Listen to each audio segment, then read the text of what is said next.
नमस्कार।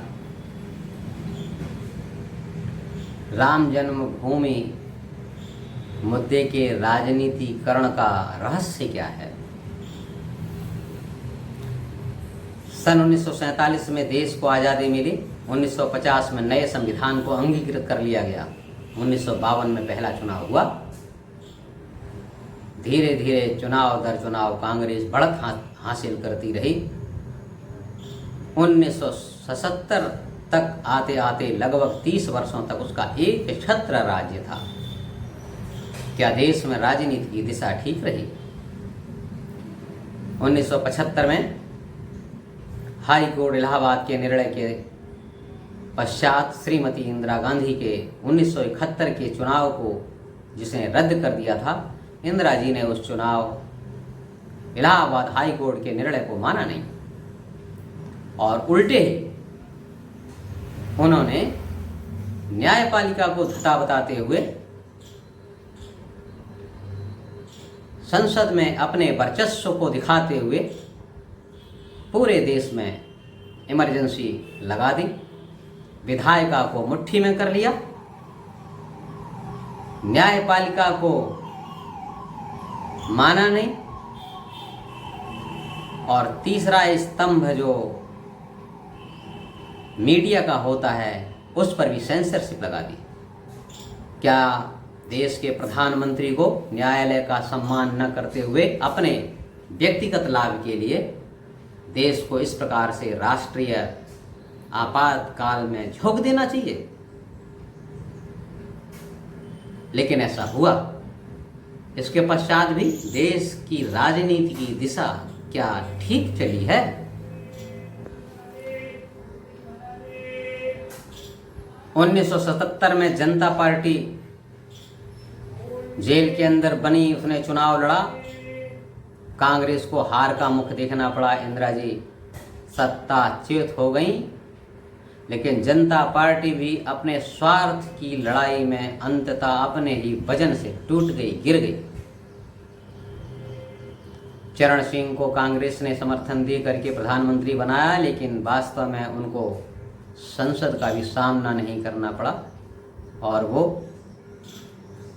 1980 में हुए चुनाव में इंदिरा गांधी जनता पार्टी को तोड़ते हुए अंततः पुनः चुनाव में सफल हुई और फिर से सत्ता की बागडोर उनके हाथ में आई। 1952 से ही पंडित दीनदयाल उपाध्याय चुनाव व्यवस्था पर प्रश्न चिन्ह लगाते रहे और उसमें संशोधन हेतु अपने सुझाव भी देते रहे। कॉमन सिविल कोड होना चाहिए, अलग अलग पंथों के लिए अलग अलग कानून नहीं होना चाहिए, पूरे देश में एक झंडा होना चाहिए, एक ही संविधान होना चाहिए, 370 इत्यादि धाराएं नहीं होनी चाहिए। लेकिन एक साथ सरकार चलाने के लिए, आपातकाल को हटाने के लिए, आपातकाल के विरुद्ध संघर्ष करने के लिए जनता पार्टी बनी तो इस भारतीय जनसंघ ने अपने विचारों को पीछे कर दिया। साथ आने के लिए, कांग्रेस के एक विकल्प को देने के लिए आखिर किसी को बलिदान तो करना था। बहुत बड़ी संख्या में एमपी जीतने के बाद भी जनसंघ के कोटे से मात्र 2 या 3 ही एमपी थे। एक और अपना बलिदान करने के पश्चात भी, अपने पार्टी के हितों का बलिदान करने के बाद भी लोग उसको मानने के लिए तैयार नहीं थे। दूसरी ओर अपने निजी स्वार्थ को कायम करते हुए, जाति और पंथ के भेद की राजनीति करते हुए, देश और समाज को तोड़ने की राजनीति करते हुए निरंतर राजनीति में अपना वर्चस्व कायम करते जा रहे थे।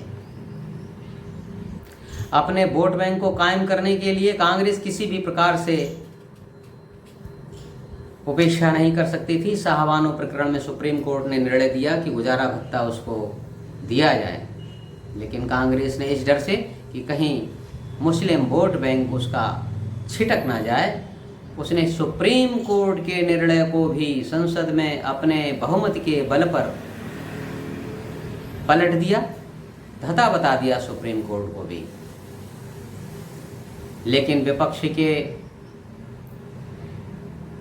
प्रदर्शन और विरोध के कारण कांग्रेस को लगा कहीं उसका बहुसंख्यक वर्ग उससे नाराज ना हो जाए, इसलिए शाहबानो प्रकरण के कारण अल्पसंख्यक तुष्टीकरण का ठप्पा थोड़ा कम करने के निमित्त 1986 में राजीव गांधी की सरकार ने राम जन्मभूमि मंदिर के ऊपर लगे ताले को खोलने का निर्देश दिया और ताला खुलवा दिया। ये कुछ उदाहरण थे केंद्रीय राजनीति की दिशा के, इसलिए हमने इतना सारा आपको बताया। उसी समय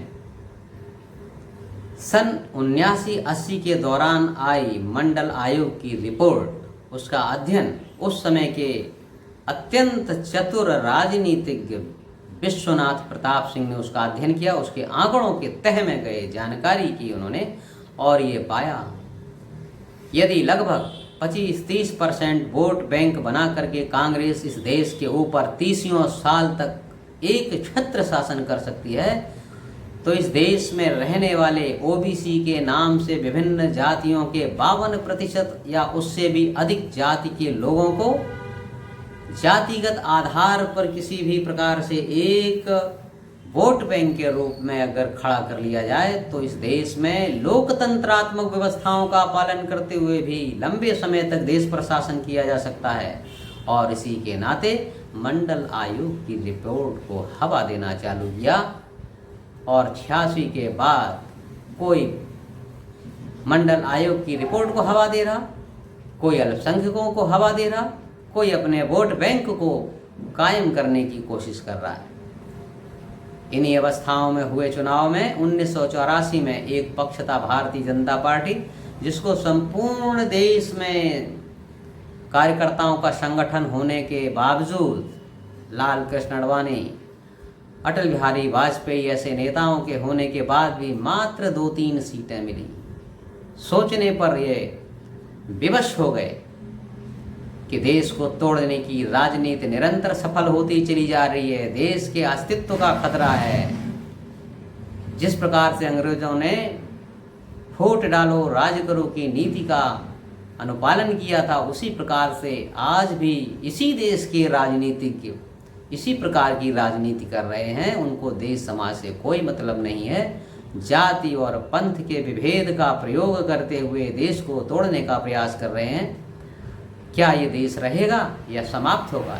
जिस प्रकार से व्यक्ति मरता है, मरते समय वो भगवान राम को याद करता है, उस समय के भारतीय जनता पार्टी के सभी नेताओं ने विचार विमर्श किया और सोचा कि आखिर ये भेद की लाइन के आगे एक बड़ी लाइन कैसे खींची जाए। राष्ट्रीयता की, देशभक्ति की, संपूर्ण मानवता की, भगवान राम की के नाम की धारा, उसकी रेखा लंबी हो सकती है। और शायद मरता क्या न करता, ऐसा सोचते हुए इन राष्ट्रीय मूलधारा के बिंदुओं का ध्यान करते हुए उस समय के वरिष्ठतम नेताओं ने राम जन्मभूमि के मुद्दे को आगे बढ़ाने का प्रयास किया। विभाजनकारी राजनीति को मात देने के लिए संजीवनी बूटी के रूप में राम जन्मभूमि मुद्दे का चयन उस समय के भाजपा के वरिष्ठ नेतृत्व का एक ये आविष्कार सा था, जिसकी उनको सफलता भी मिली। सीमा से गिरकर कहाँ तक राम जन्मभूमि आंदोलन का लोगों ने विरोध किया। इस मुद्दे ने स्पष्ट कर दिया देश के साथ कौन खड़ा है देश का विरोध, और किस नीचता के साथ तक देश का विरोध किया जा सकता है, ये भी इसने स्पष्ट किया। एक प्रकार से कौन देश का है, कौन देश का विरोधी है, स्पष्ट दिखलाई पड़ता। इस आंदोलन ने लोगों की आंखें खोल दी। इसका परिणाम भी बड़ा सुखद हुआ, अच्छा हुआ। जातिवादी राजनीति की धार कुंद होती जा रही है। हिंदू समाज अपने आप को पहचानने लगा है, शत्रु और मित्र को वो जान रहा है। राष्ट्रीयता, भारतीयता, हिंदुत्व एक ही हैं। राम भारत के प्राण हैं, गंगा माता, तुलसी माता, भारत माता हमारे लिए पूज्य हैं। हिंदू समाज को काटना बांटना हानिकारक है। वो अब समझ रहे हैं कि हिंदू घटा तो देश कटा। देश का विभाजन करने वाले तत्वों को जानना हिंदू समाज ने प्रारंभ कर दिया है। इसी कारण भेद और तुष्टीकरण की राजनीति करने वाले नेता और पार्टियां हतप्रभ हैं, परेशान हैं, और ये एक संकेत है कि राजनीति की दिशा एक सही दिशा में जा रही है। धन्यवाद।